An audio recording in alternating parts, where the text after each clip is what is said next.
Are we live, guys? I think we might be live.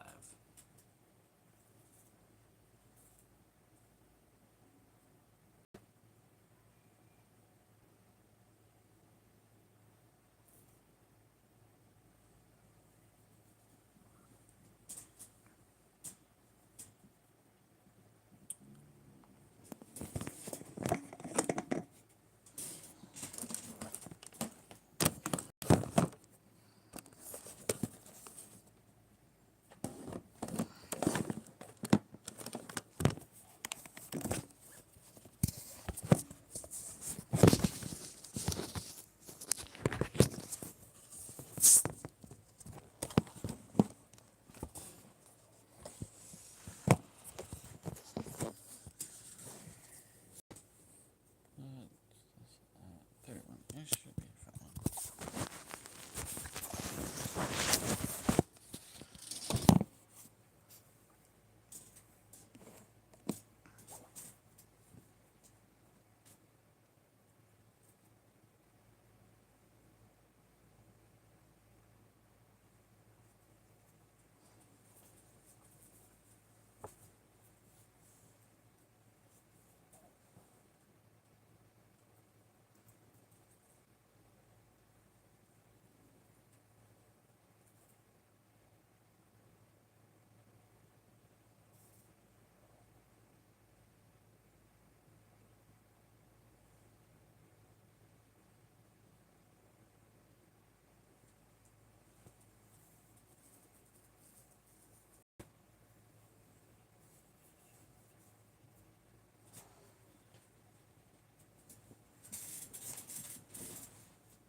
Hi.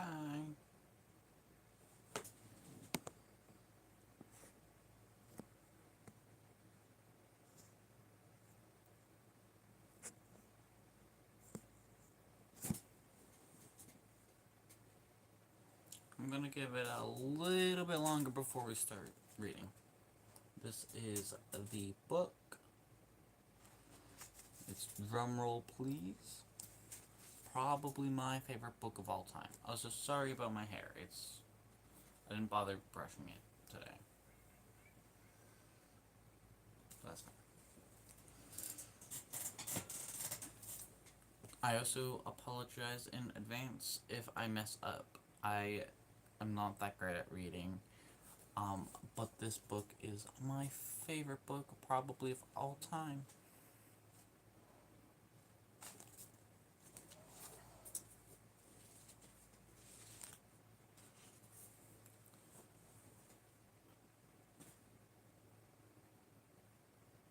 I see you guys here, but no one's talking.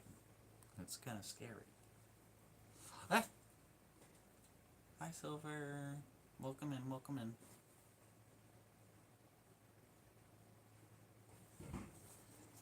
This is the book we will be reading today.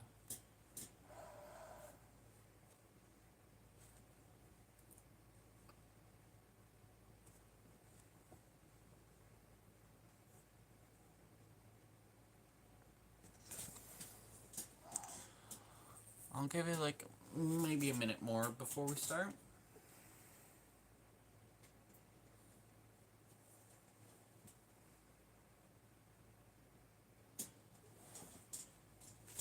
This is a queer book.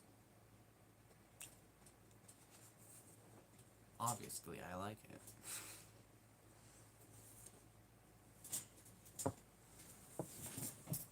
Yes, like us.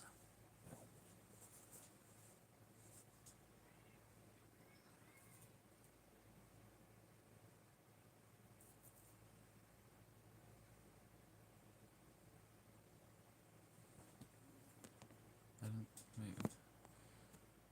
Hello.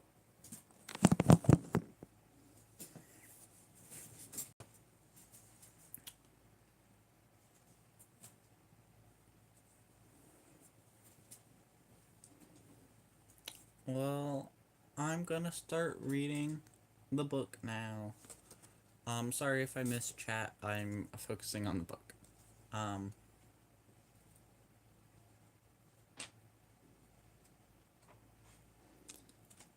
you see, you're lucky that I'm even reading this.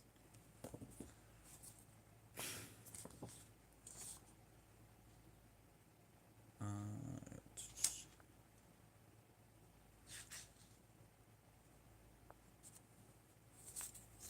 this book is dedicated to Joe, and it says Melly, uh, wouldn't have been a drummer without you. Drum roll, please. 1.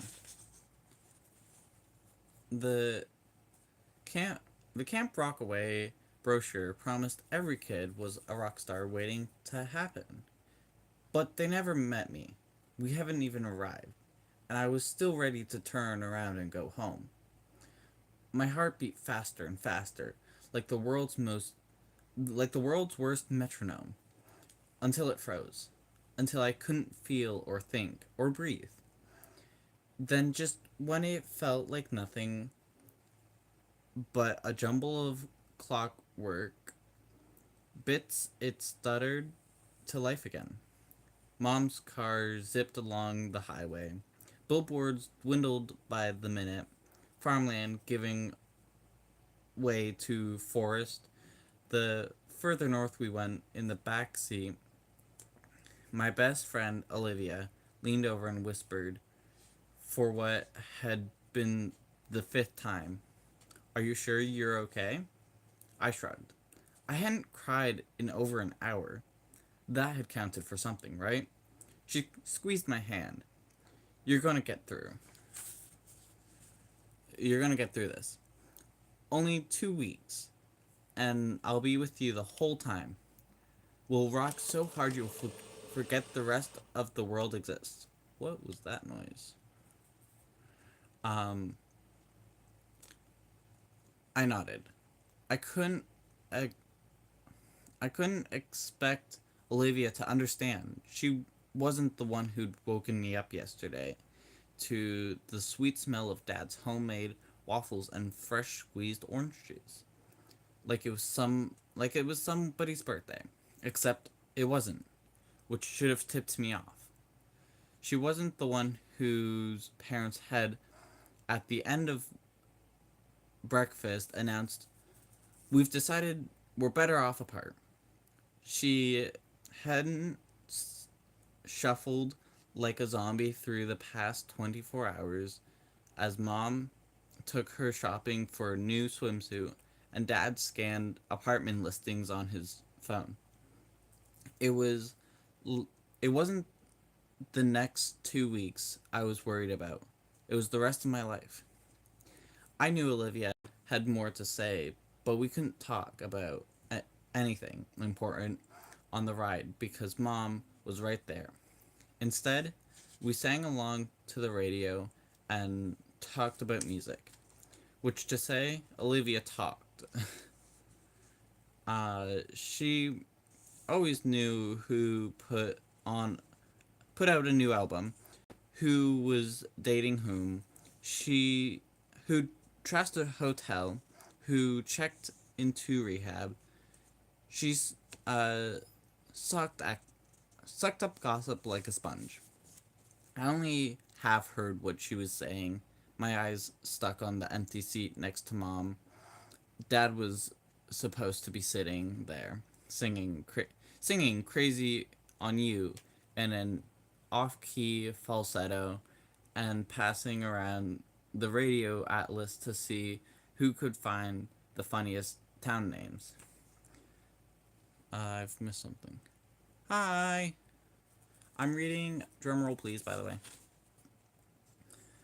Uh, who could find the funniest town names? Sweet Lips, Tennessee, Sweet Lips, Tennessee, or Elephant Butt, New Mexico. Instead, he was back in Kalamazoo, looking for a new place to live. The scenery along the highway faded, and I was back in the kitchen. Morning sun streaming through the window. I dropped my fork with a clatter and it laying dripping syrup on the white tile floor. My tuxedo cat, Mackie, licked at it cautiously. We both love you very much, Mom said as I stared, I mean. We want you to know you did absolutely, sorry.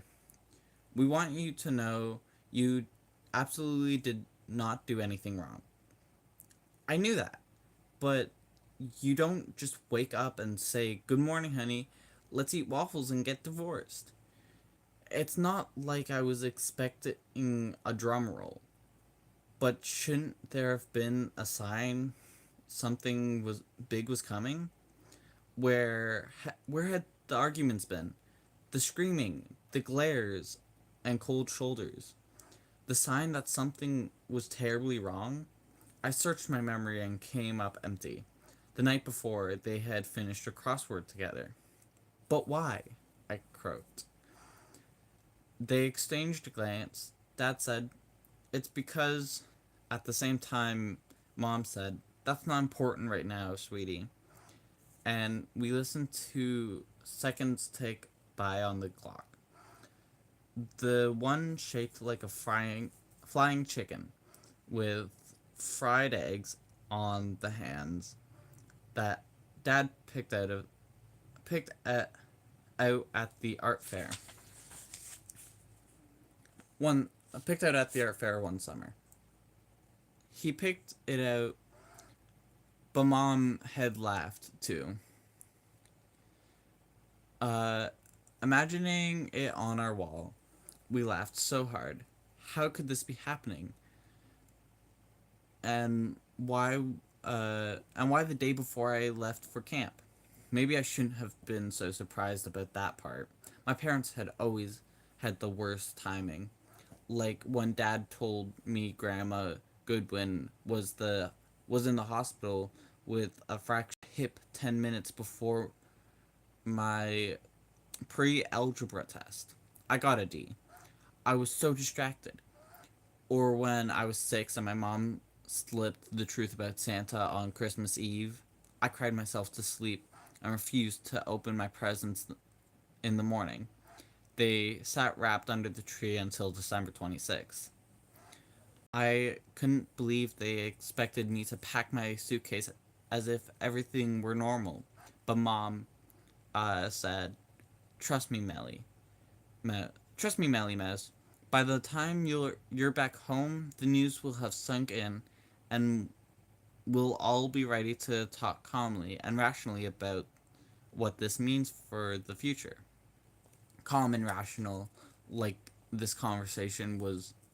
She was like a newscaster reporting a devastating earthquake. The entire studio could be crashing down around our heads, and she'd read the headlines in a pleasant voice, ignoring the dust and debris raining on her suit. At least Dad looked sorry, every part of him drooping from his round shoulders to his black mustache. I knocked back my chair, sending Mackie scattering from the room, and stumbled blind with tears to the basement where my drums were. I played as hard and as fast as I could, all the loudest and most likely to aggravate my parents' songs Olivia had loaded onto my phone. My right foot was the bass drum was my right foot on the bass drum was the boom of thunder. The hi hat sizzled like lightning. My sticks rolled across the toms like rain on the floor, clattered across the cymbals like hail on the window. For a wonderful time, the rest of the world washed away. There was only music, with me in the eye of the storm.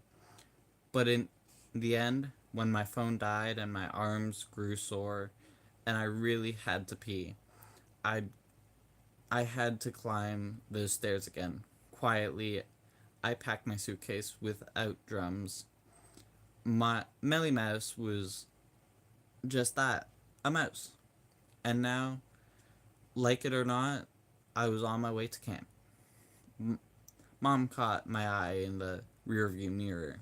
Her forehead creased. I looked away. At least she had the decency not to smile at me. We turned from the highway onto a curving country road, swooping over low hills, past marshes and prairie. Then, a few miles later, onto a bumpy dirt road lined by tall trees, hundreds of them, thousands, placed so thick I couldn't see what lay past them. I didn't expect there to be so many trees. The world's the words tumbled out of me. Sorry. Olivia said, "Of course there are trees. It's camp. What were you expecting?" "I'm not sure. Not this crush of green all around us." "Camp equals woods. Woods equals trees," Olivia said. "I know," I said, "but I've never seen trees like this." "Yeah," Olivia said softer. "Me neither." Neither of us had really spent time in the great outdoors, capital G, capital O, in Kalamazoo. Trees stood in well-behaved lines along the parkways and held tire swings in people's backyards. Aside from field trips to the nature center to walk around the bog and see rehabilitated owls and turtles, the wildest place I had ever been was the Grand Canyon. And that was about as far opposite of the woods of North Michigan as you could get. We turned once more, and the road opened up into a bright parking lot. Gravel grumbled under the tires. Dust puffed up in clouds. Mom always ran early, but it seemed everyone else was just as eager. As we parked, car after car pulled in around us. I dipped my forehead against the window, staring without meaning to. I'd be here for 2 whole weeks with these people, and I didn't even know a thing about them. Every car was like a package on the front step. What was inside? A mystery. Olivia had already thrown open her door. I slowly followed her into the hot, muggy July air. Mom popped the trunk and started heaving luggage into the packed dirt. A suitcase, sleeping bag, pillow, and mosquito netting for each of us, plus Olivia's bass guitar. Camp Rockaway provided drums, amps, and plenty of other instruments and gear, but there was no way Olivia would settle for anyone's bass but her own. It was fretless and stained the color of cherry cough drops. When Olivia's fingers danced along the neck of her dark hair swishing in time to the music, she looked like a real rock star. That was before Camp Rockaway. My only gear was my leather stick bag, which I had slung over my shoulder. "Ouch!" Olivia cried, hopping around and slapping her ankle. "Something bit me." "Hold on," my mom said. She fumbled in her handbag and pulled out a bottle of bug spray. There was another bottle somewhere in my suitcase. Olivia squirted herself. The air was thick with the sound of bugs I didn't recognize. I knew the whine of mosquitoes and buzz of houseflies. This was a whole orchestra. It hummed in my ears, pulsed in my brain. My skin vibrated like the skin of a drum. My fingers flexed the as if grasping imaginary sticks. For the first time in over a day, I forgot about what was going on at home. Mom waved the bug spray at me. You better put on some too, Melly. At her voice, I remembered everything and frowned as I rubbed repellent on my arms and legs. I watched a white tex, taxi cab roll in to the lot and lurch to a stop. It looked out of place amidst the minivans and SUVs. A girl with a ta- tawny brown skin and dark brown hair braided into rows jumped out of the passenger seat. The driver opened the trunk. He pulled out a large duffel bag, bedding, mosquito netting, and an acoustic guitar. It was just in a cheap case. The black cardboard kind, covered with stickers. Who came to camp in a taxi?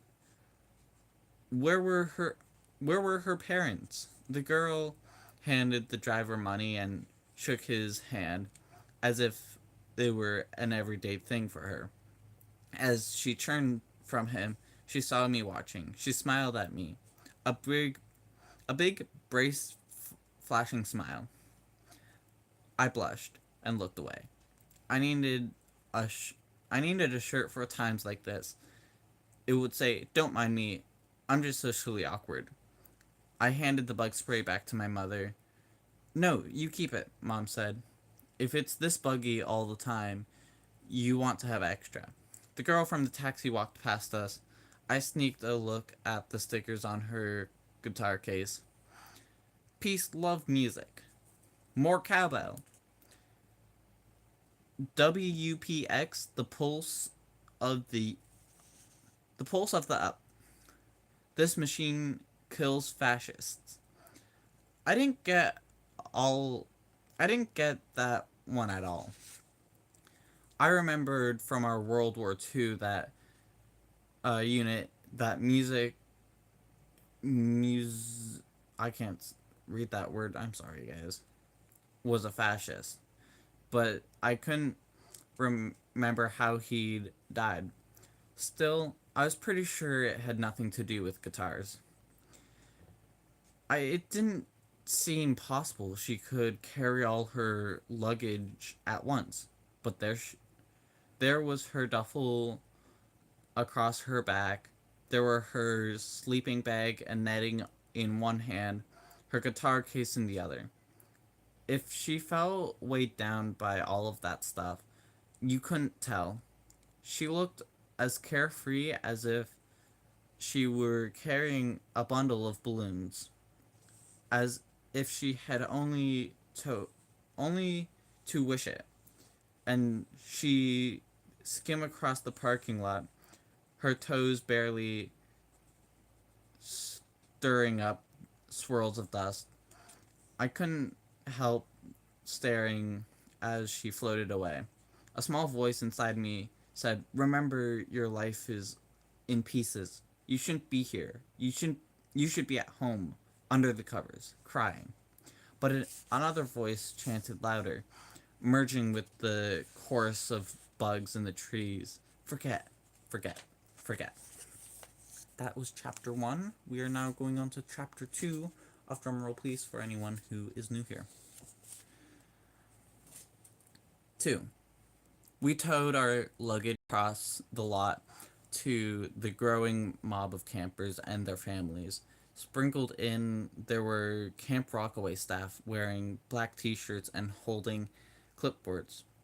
A woman with wispy blonde hair, glasses, and sunburned nose made her way over. "Hi, welcome to Camp Rockaway," she said. "I'm Poppy, and let me get your names, and we can figure out where you're headed. Olivia Mendoza, Olivia said. What about you? No, I said that wrong. What do you know? Poppy said, marking a check mark on her clipboard. You'll be camping in the treble clef with me. She turned to me. What about you? Melissa Goodwin. Olivia said before I had even processed the question. Looks like you're in the treble clef too. Welcome, Melissa. Wait, I see a note here that you go by a nickname. Poppy pushed her glasses and squinted at the page. Sorry, Damien. Our director has terrible handwriting. I thought about telling her yes, I did. I have a nickname. Lisa. Lisa sounded so much more sophi- I another word I'm struggling to read, sorry. Than Melly. A name for a rock star, not a mouse. Then Olivia said, she's Melly. And that little fantasy fizzled out. Oh well, it's not like I would have the guts to say something anyways. Melly, Olivia, terrific. You two can put your stuff over by the post. The ranger will drive it to the campsite. Hold on to any personal instruments until after your audition. My stomach twisted. This was the first time I'd heard anything about an audition. Poppy saw my panic. Don't be scared. We call it an audition, but it's more of an interview. It's our way of learning a bit about you. Nobody's judging you. Nobody gets sent home for not being good enough. Okay? She pulled out some maps from under her clipboard and began making circles and X's. We're here. The practice cabins are where the auditions will take place. After you take your instruments up to the lodge, we've got lockers there. Finally, there's Treble Clef. It's a bit of a hike, but you know it's gorgeous up there. The best campsite in Camp Rockaway. She grinned as she handed the maps to Olivia and me. See you up there. We found the post for Treble Clef. One in a line of 8. There was one for Bass Clef too. Of course, and for Coral Kingdom and Buddy Hollow. Each names was punnier than the last. Olivia and I rolled our eyes as Mom chuckled. I felt a pang. I wish Dad had been the one to drive us. Nobody appreciated a good or bad, depending on how you looked at it, pun like Dad. We piled up our things, pillows balanced on top of sleeping bags, on top of suitcases to keep them out of the dust. Mom snatched my map. This way to practice cabins, she said, and started walking. My feet stuck to the ground. Mom, I don't think you're supposed to go with us. What do you mean, Melly? Of course I'm going with you. She waved the map toward the trail. Look at all these parents going with their kids. Olivia and I exchanged a glance, as if to say, should you tell her, or should I? Olivia gave a polite cough. Only the little kids, she said. Oh, good grief, Mom said, but looked around and saw what we'd meant. All the kids our age were already hugging their parents goodbye. SUVs and minivans were backing out of their spaces to make room for the next round of arrivals. Mom sighed. Are you sure, Melly? I wasn't. Not really. Once Mom left, Olivia and my sticks would be the only familiar thing things I could hold on to, but I couldn't show up to my audition with my mother in tow. I had enough to worry about without the other campers thinking I was a scared little mama's girl. I'm sure, I said. We'll be fine. You can go. Yes, we'll be fine, Olivia said. I promise we won't get lost. I'm an excellent navigator. She reached for the map, and for a second I thought Mom wasn't going to let her go. Her grip tightened, uh, rump- rumpling the paper's edge. Suddenly, it slipped from her fingers. Mom looked sad, and I wondered if she was thinking about driving to an empty house. Well, that was her fault. Hers and Dad's. I refused to feel sorry for her. Fine, I'll go, Mom said, but only because you two can't start camp in a state of humiliation. I can't have that on my conscience. She drew me into a hug and stood stiffly at first, but then instinct kicked in and I sank into her soft embrace. Use lots of sunscreen, she said to my neck. Your fair skin burns so easily. Okay, Mom.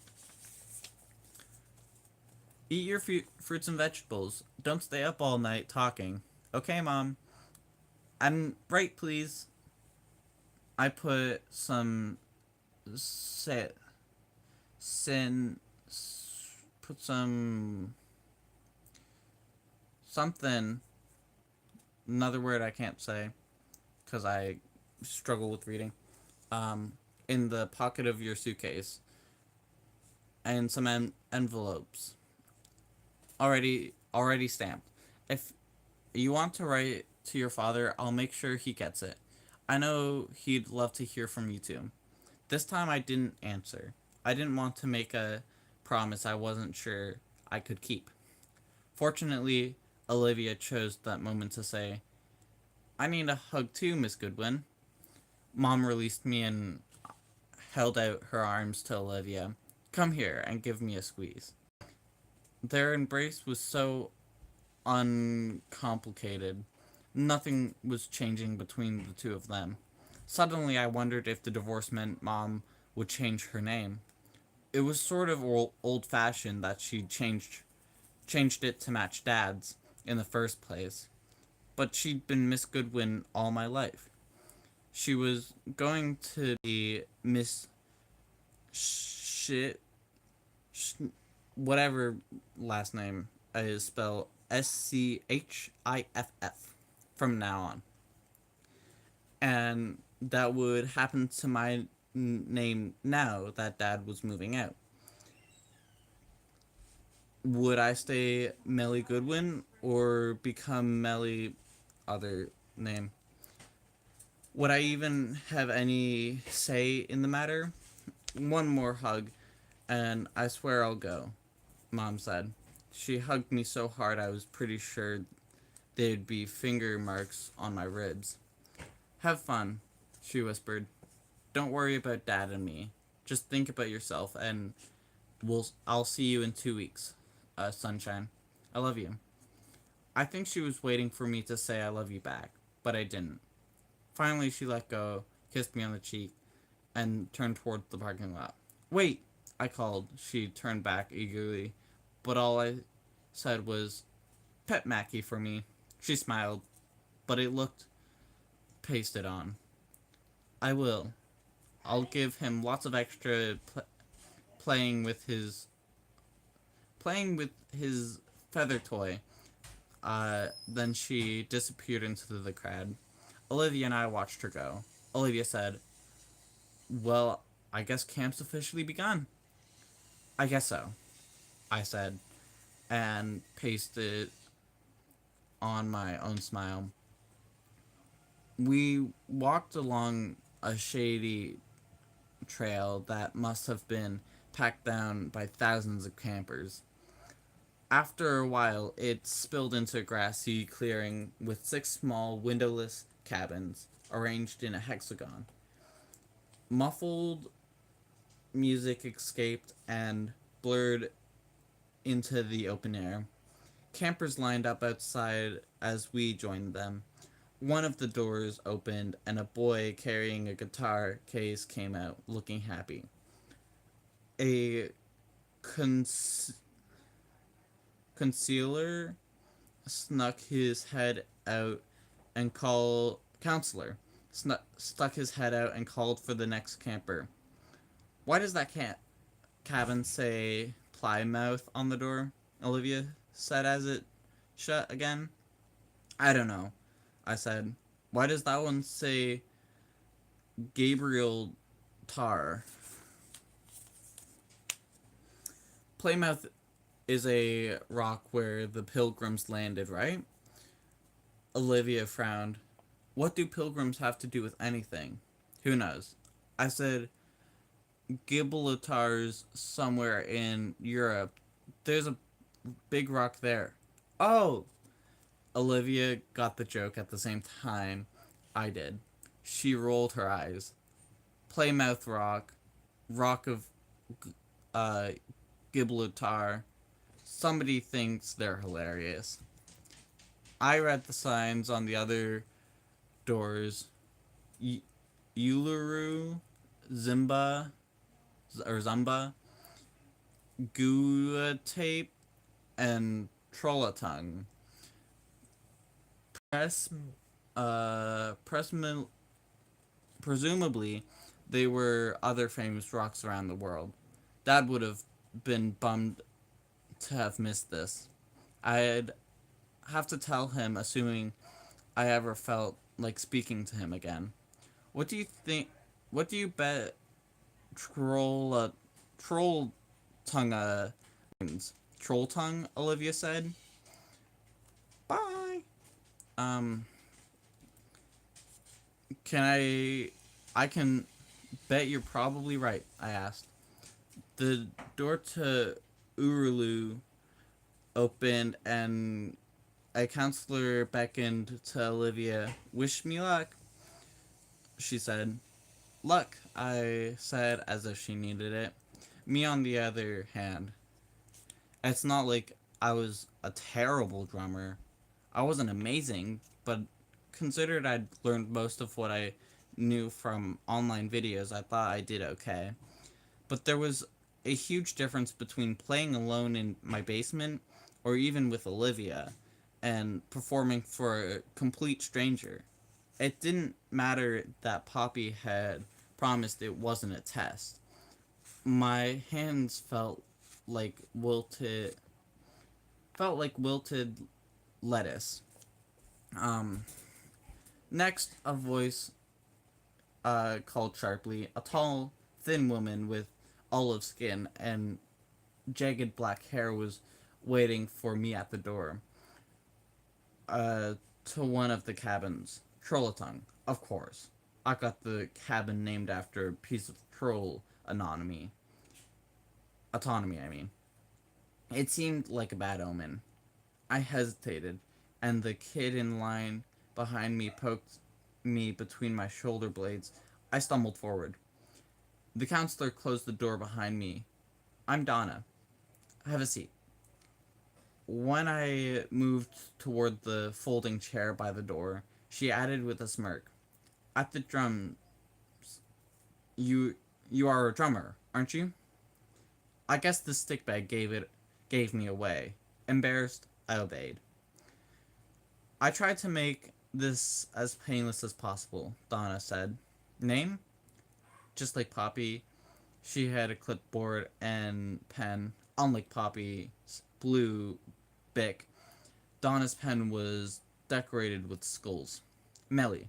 Melissa Goodwin. How long have you been playing? I counted in my head. Almost 3 years. I meant, that's when I started band at school. But I just played bass drum at first. And then in the 6th grade, I mostly played snare. I didn't get my drum set until Donna waved her hand like she was shooing a fly. I wondered why she'd asked the question if she didn't want to hear the answer. What kind of music do you like to play? What are your favorite bands? Um, anything, I said. I mean, usually other people choose and I just play along. Okay, but what would you choose if you were the leader of the band? I squeaked. I squirmed. Leader of the band? That would never happen.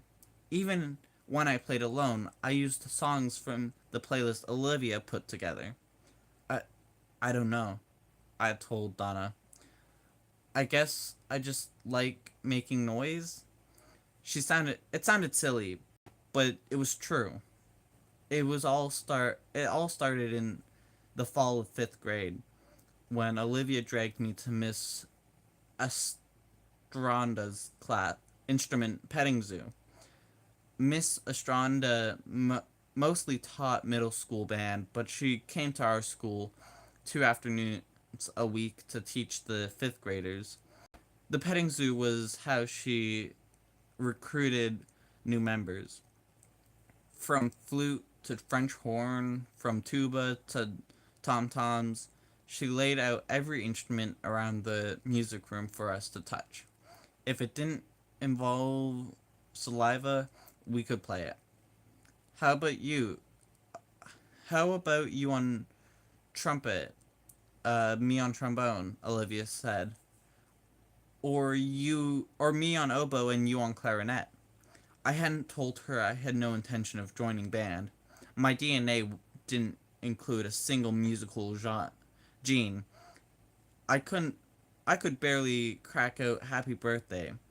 I edged my way around the room, letting other kids wrestle over the tenor sax, which was quickly established as the coolest instrument, and the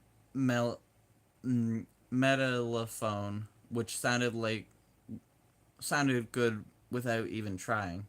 Somehow I ended up alone with the bass drum. It hung in the very back of the room, looking less like a musical instrument than a uncomfortable piece of furniture. Maybe that's why it had been overlooked. Its wooden body must have gleamed once, but it now was scratched and scuffed. Its skins were dappled gray from being struck countless times. It was no tenor sax. It's stupid. But I remember thinking, no one is watching. I can hit this drum, and no one will know it was me. My fingers curled around the mallet, a stick topped with rabbit tail fluff. I lifted it high and swung it as hard as I could. It made a As it made contact, vibrations sizzled up my arm and rattled my teeth. The drum released a wooga wooga wooga so loud and deep I felt it in my stomach. Of course, everyone immediately turned to stare. Miss Estranda's fingers were in her ears. I hated people looking at me. I couldn't help it. I got a wild smile on my face. That drum had sung louder and truer than I had could ever myself. I was dazzled. I was I was dazed. I was dazzled. I wrote my name in capital letters under percussion on that sign up sheet. Olivia was more excited. I'll sign up to play guitar. We can start our own band. Oh, I said, my stomach feeling weird for some reason. I thought you were picking oboe or trombone. Is guitar even an option? It will be, Olivia said breezily. I'll work it out with Miss Estranda. But since uh but since when do you have a guitar? She shrugged. My birthday's next month and my grandfather told me to think about what I want. Well, I've decided I want a guitar. It's okay with you, right? Sure, I said, staring. Starting a band would be awesome, I guess. I just hadn't thought that far ahead. The truth was, I hadn't thought past playing that bass drum again. Olivia hugged me. We're going to be rock stars someday, Melly. You wait and see. And I guess I caught her excitement because suddenly I felt alright again. Still, you can't play rock when your entire musical career consists of whacking a bass drum, no matter how good your time or tone is.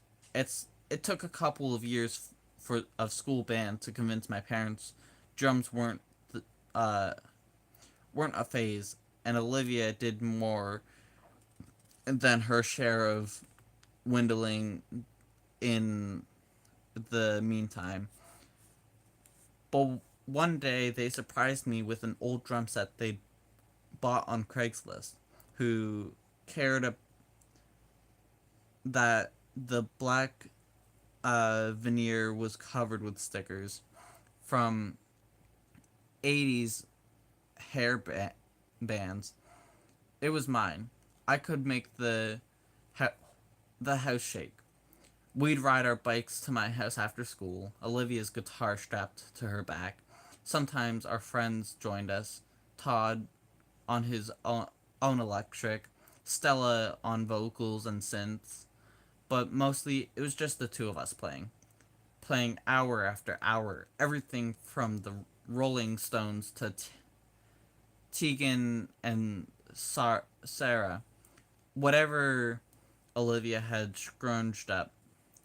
This past year, she added bass to her repertoire. We don't need two electric players, she said.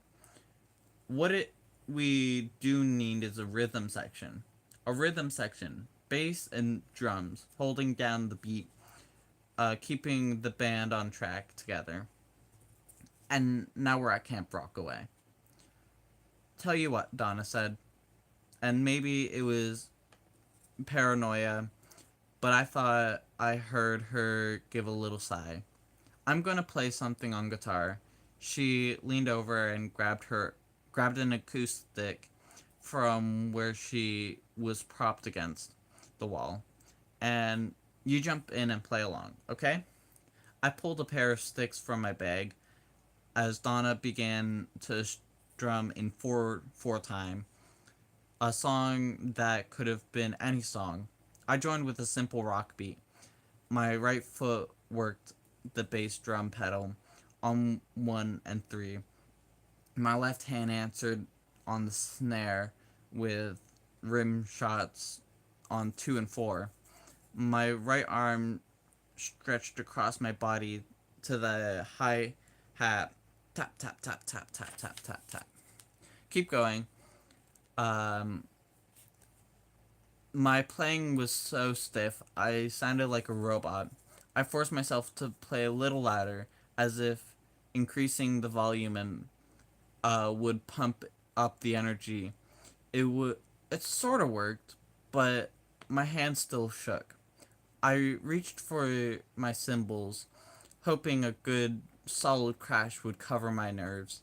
Give me a give me a fill. Hesitantly, I rolled my sticks across the toms from high to low and back again. When I play back home, all of me. When I play back home, all of me, my body, my head, my heart, belonged to the music. The music filled me to the brim. There was no room for anything else. But here, playing was scrawling stranger with a skull pen and clipboard. I was so full of worry, there was hardly any room for the music. My sticks caught on the drum heads, running the rhythm. Only my foot on the bass drum pedal was steady. But I think about my foot was a mistake. But thinking about my foot was a mistake. It fumbled. I tried to find the beat again, but I'd lose it. I bit my lip. The only way this moment could be worse was if I started to cry. You can stop, Donna said, scribbling on the clipboard. I've got what I needed. I sat frozen. Could I really could that really be it? I tried to read Donna's face, but she didn't look up. I stood and walked past her to the door. Outside Troll Tunga, Olivia grabbed me. How'd it go, Millie? Easy peasy, right?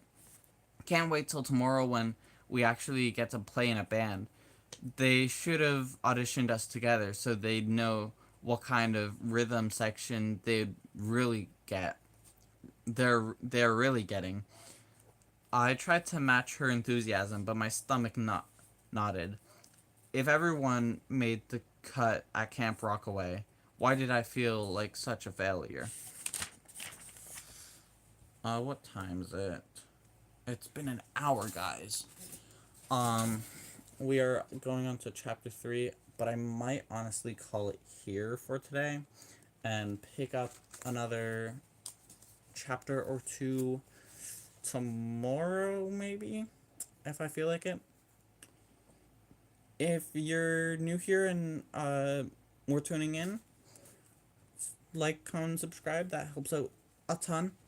Um, yeah, I will probably call it here and find a bookmark or something. But yeah, that has been the first two chapters of Drumroll, Please. And I will see you guys later. Bye. Hope you hope you guys enjoyed. How do I end this again? I haven't done this in back.